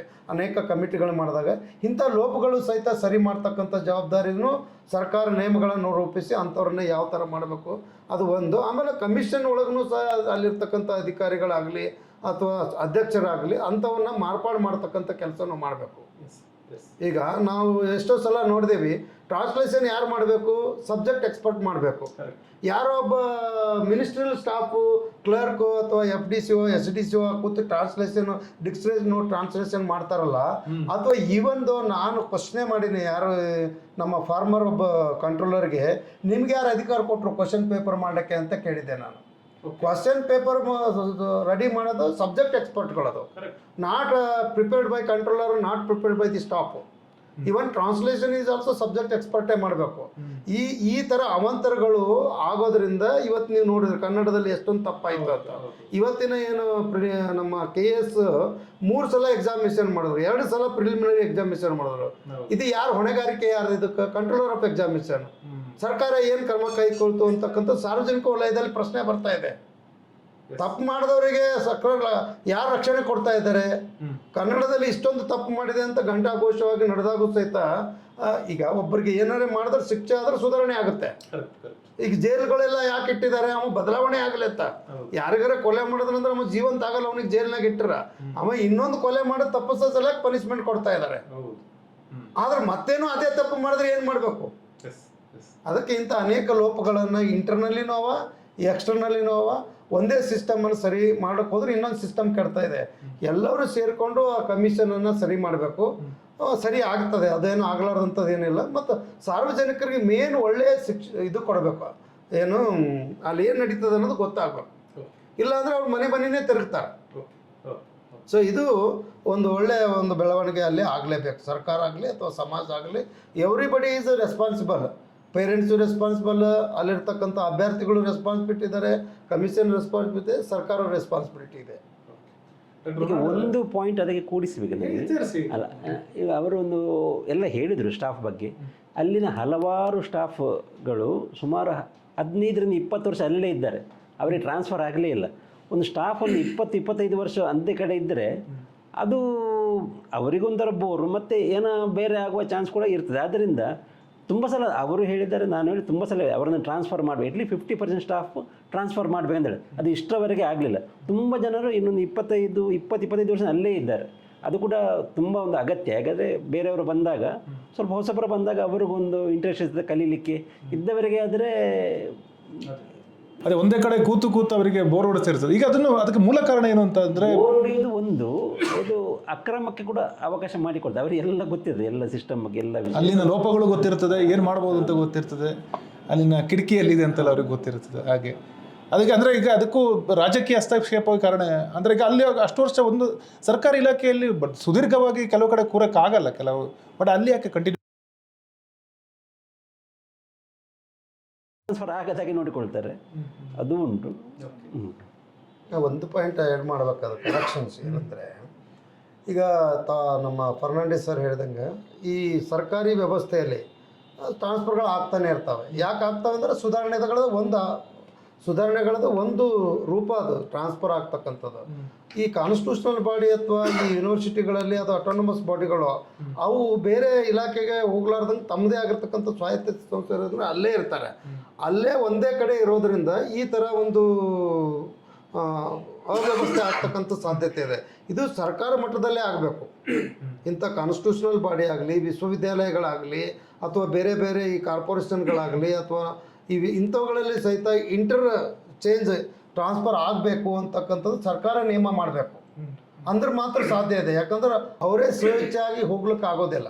ಆದರೆ ಸರ್ಕಾರಿ ಇಲಾಖೆಗಳಲ್ಲಿ ಏನಾಗ್ತದೆ, for example higher education department throughout the state level office ಅದು ಎಲ್ಲಿ ಬೇಕಲ್ಲಿ ಟ್ರಾನ್ಸ್ಫರ್ ಆಗ್ತದೆ. IS ದವ್ರಿಗೆ ಆಗ್ತದೆ, KS ದವ್ರಿಗೆ ಆಗ್ತದೆ, ಹೋಮ್ ಡಿಪಾರ್ಟ್ಮೆಂಟ್ ಆಗ್ತದೆ, ರೆವಿನ್ಯೂ ಆಗ್ತದೆ, ಹೆಲ್ತ್ ಆಗ್ತದೆ, ಎಲ್ಲ ಇಲಾಖೆಗಳಲ್ಲಿ ಆಗುತ್ತವೆ. ಇದು ಆಯೋಗದಲ್ಲಿ ನಿಗದಿಪಡಿಸಿದ ಸಂಖ್ಯೆ ಅಲ್ಲೇ ಇರ್ತದೆ. ಸೊ ಇದು ಮಾಡಬೇಕಾಗೋದು ಸರ್ಕಾರ ಅಮೆಂಡ್ಮೆಂಟ್ ಮಾಡಬೇಕು. ಇದಕ್ಕೆ ಕಾನ್ಸ್ಟಿಟ್ಯೂಷನಲ್ ಅಮೆಂಡ್ಮೆಂಟ್ ಆಗಬೇಕು, ಅಥವಾ ಲೆಜಿಸ್ಲೇಚರ್ದಾಗ ಅಮೆಂಡ್ ಮಾಡಿ even though constitutional body are ಈ ಸ್ವಾಯತ್ತ ಸಂಸ್ಥೆಗಳಲ್ಲಿ ಸಹಿತ ಇಂಟರ್ ಇನ್ಸ್ಟಿಟ್ಯೂಷನ್ ಟ್ರಾನ್ಸ್ಫರ್ ಆಗ್ಬೇಕಂತ ಮಾಡಿದಾಗ ಸ್ವಲ್ಪ ಹೊಸಗಳು ಮುಖ ಬಂದು ಅಟ್ಲೀಸ್ಟ್ ಅವ್ರಿಗೆ ಒಂದು 2-3 ವರ್ಷ ಆದರೂ ಭಯ ಇರ್ತದೆ, ನಾ ಏನ್ರ ಮಾಡ್ತಾರೆ ಸಿಕ್ಕಿದ್ದು ನಾನು ನೌಕರಿ ಹೋಗ್ತದಂತ. ಆ 2-3 ವರ್ಷ ಭಯದ ಕೆಲಸ ಮಾಡಿ ಸರಿ ಮಾಡ್ತಾನೆ, ಮತ್ತು ಅವನಿಗೆ ಜರ ರೂಢಿ ಬೆಳಕ್ಕೆ ಮತ್ತೊಂದು ಕಡೆ ಆಗ್ತದ್ರೆ ಮತ್ತೆ ಅಲ್ಲೊಂದು ಸ್ವಲ್ಪ ಭಯ ಇರ್ತದೆ. ಇದು ಸಾಹೇಬ್ರು ಹೇಳ್ತಕ್ಕಂಥದ್ದು ಉದ್ದೇಶ ಮೇನ್ ಅಂದರೆ ಇದು ಆಗಬೇಕು. KPSನಲ್ಲಿ ಒಂದೇ ಸಮುದಾಯದವರು ಹೆಚ್ಚಿನ ಸಂಖ್ಯೆಯಲ್ಲಿರ್ತಾರೆ ಅಂತ, ನಮ್ಮ ಕರ್ನಾಟಕದ ಯಾವುದೋ ಒಂದು ಜಾತಿ ಸಮುದಾಯಕ್ಕೆ ಸೇರಿದವರು ಹೆಚ್ಚಿನ ಸಂಖ್ಯೆಯಲ್ಲಿರ್ತಾರೆ, ಅಲ್ಲಿ ಪದೇ ಪದೇ ಪ್ರಭಾವ ಬೀರ್ತಾರೆ. ಆ ಒಂದು ಸಮುದಾಯದ ಸಂಖ್ಯೆಯ ಹೆಚ್ಚಳವು ಕೂಡ ಒಟ್ಟು ವ್ಯವಸ್ಥೆಯಾಗಿ ಧಕ್ಕೆ ತರೋದಕ್ಕೆ, ಶಿಥಿಲ ಆಗೋದಕ್ಕೆ ಕಾರಣ ಆಗ್ತಿರೋ ಅನ್ನೋಂಥ ಒಂದು ಆರೋಪ ಇದೆ. ಇದಕ್ಕೆ ನಿಮ್ಮ ಉತ್ತರ ಏನಿದೆ? ಈ 75ನೇ ವರ್ಷ ಆಗ್ತಾ ಉಂಟು KPSಗೆ. ನನಗೆ ಗೊತ್ತಿರೋ ಪ್ರಕಾರ ಯಾವುದೇ ಸಮಯದಲ್ಲಿ ಒಂದೇ ಸಮುದಾಯದವರು 2 ಮೆಂಬರ್ ಇರಲಿಲ್ಲ. ಯಾಕಂದರೆ ಪ್ರತಿ ಸಲ ಎಲ್ಲ ಬೇರೆ ಬೇರೆ ಬೇರೆ ಜಾತಿ ರೆಪ್ರೆಸೆಂಟ್ ಮಾಡುವ, ಅದೇನೋ ರೂಲ್ ಇಲ್ಲ, ಆದರೆ ಬೇರೆ ಬೇರೆ ಜಾತಿ ರೆಪ್ರೆಸೆಂಟ್ ಮಾಡ್ತಿದ್ರು. ಬಹುಶಃ ಪ್ರಪ್ರಥಮ ಬಾರಿಗೆ ಈಗ ಒಂದೇ ಸಮುದಾಯದ 4 ಮಂದಿ ಇದ್ದಾರೆ. ಅದು ಅಂದರೆ ಅದು ರಿಕ್ರೂಟ್ ಮಾಡೋದೆಲ್ಲ ಸರ್ಕಾರದ ಕೆಲಸ, ನಮ್ಮದಲ್ಲ. ಅದು ಹೇಗೆ ಆಗಿದೆ ಅಂತ ನನಗೆ ಗೊತ್ತಿಲ್ಲ. ಆದರೆ ಬಹುಶಃ ಯಾವತ್ತೂ ಈ ರೀತಿ ಆಗಲಿಲ್ಲ, ಇನ್ನೂ ಆಗುವುದಿಲ್ಲ. ಅಲ್ಲ, ಈಗ ಪ್ರಸ್ತುತ 4 ಜನ ಮೆಂಬರ್ಸ್ ಒಂದೇ ಸಮುದಾಯಕ್ಕೆ ಸಂಬಂಧಪಟ್ಟ. ಡಾಕ್ಟರ್ ಶಿವಕರಿ ಅವರು, ಇದೇ ಪ್ರಶ್ನೆ ನಾನು ನಿಮಗೆ ಟ್ರಾನ್ಸ್ಫರ್ ಮಾಡೋದಾದ್ರೆ, ಯಾಕೆ ಈ ರೀತಿ ಆಗುತ್ತೆ, ಮತ್ತು ಇದಕ್ಕೆ ಪರಿಹಾರ ಇಲ್ವಾ, ಅಥವಾ ಈ ರೀತಿ ಆಗೋದು ಮತ್ತಷ್ಟು ಸಂದೇಹಗಳಿಗೆ ಕಾರಣ ಆಗುತ್ತಲ್ಲ ಸಾರ್ವಜನಿಕರಿಗೆ? ಒಂದು ಏನಂದ್ರೆ, ತಮಗೆ ನಾನು ಮೊದಲೇ ಹೇಳ್ದಂಗೆ ಸಂವಿಧಾನದಲ್ಲಿ ನಿಖರವಾಗಿ ಯಾವ ಥರ ಮಾಡಬೇಕು ಅನ್ನೋದು ಸ್ಪಷ್ಟವಾಗಿರ್ತಕ್ಕಂಥ ಈ ಜಾತಿ ವ್ಯವಸ್ಥೆಯನ್ನು ಹೇಳಲಿಲ್ಲ.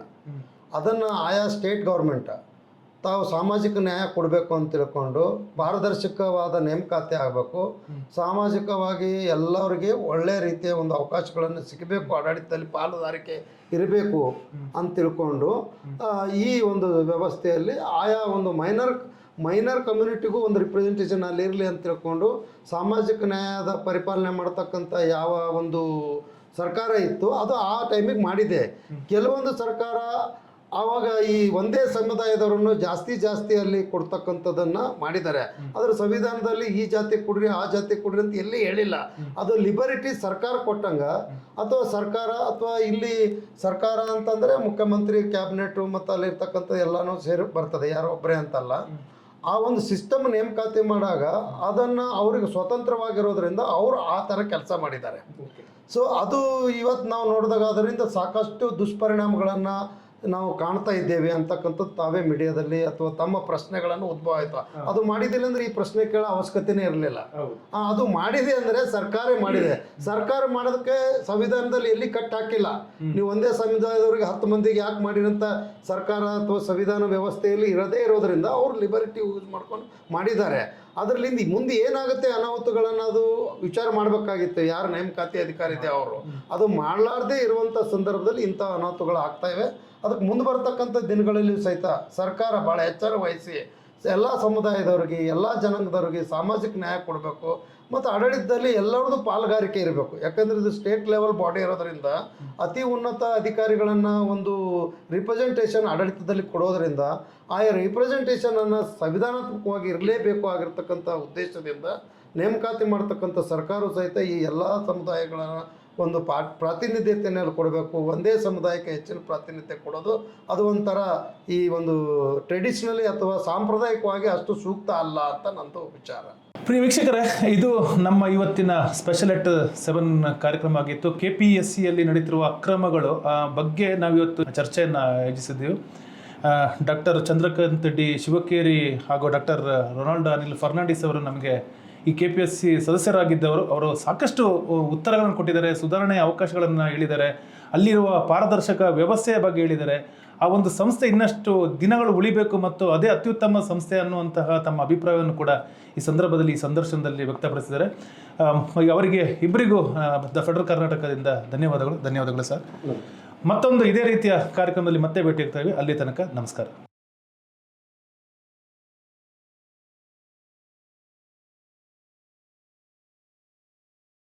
ಹೆಚ್ಚಿನ ಸುದ್ದಿ ಅಪ್ಡೇಟ್ಗೆ ಈಗಲೇ the federal Karnataka YouTube page ಅನ್ನು ಸಬ್ಸ್ಕ್ರೈಬ್ ಮಾಡಿ.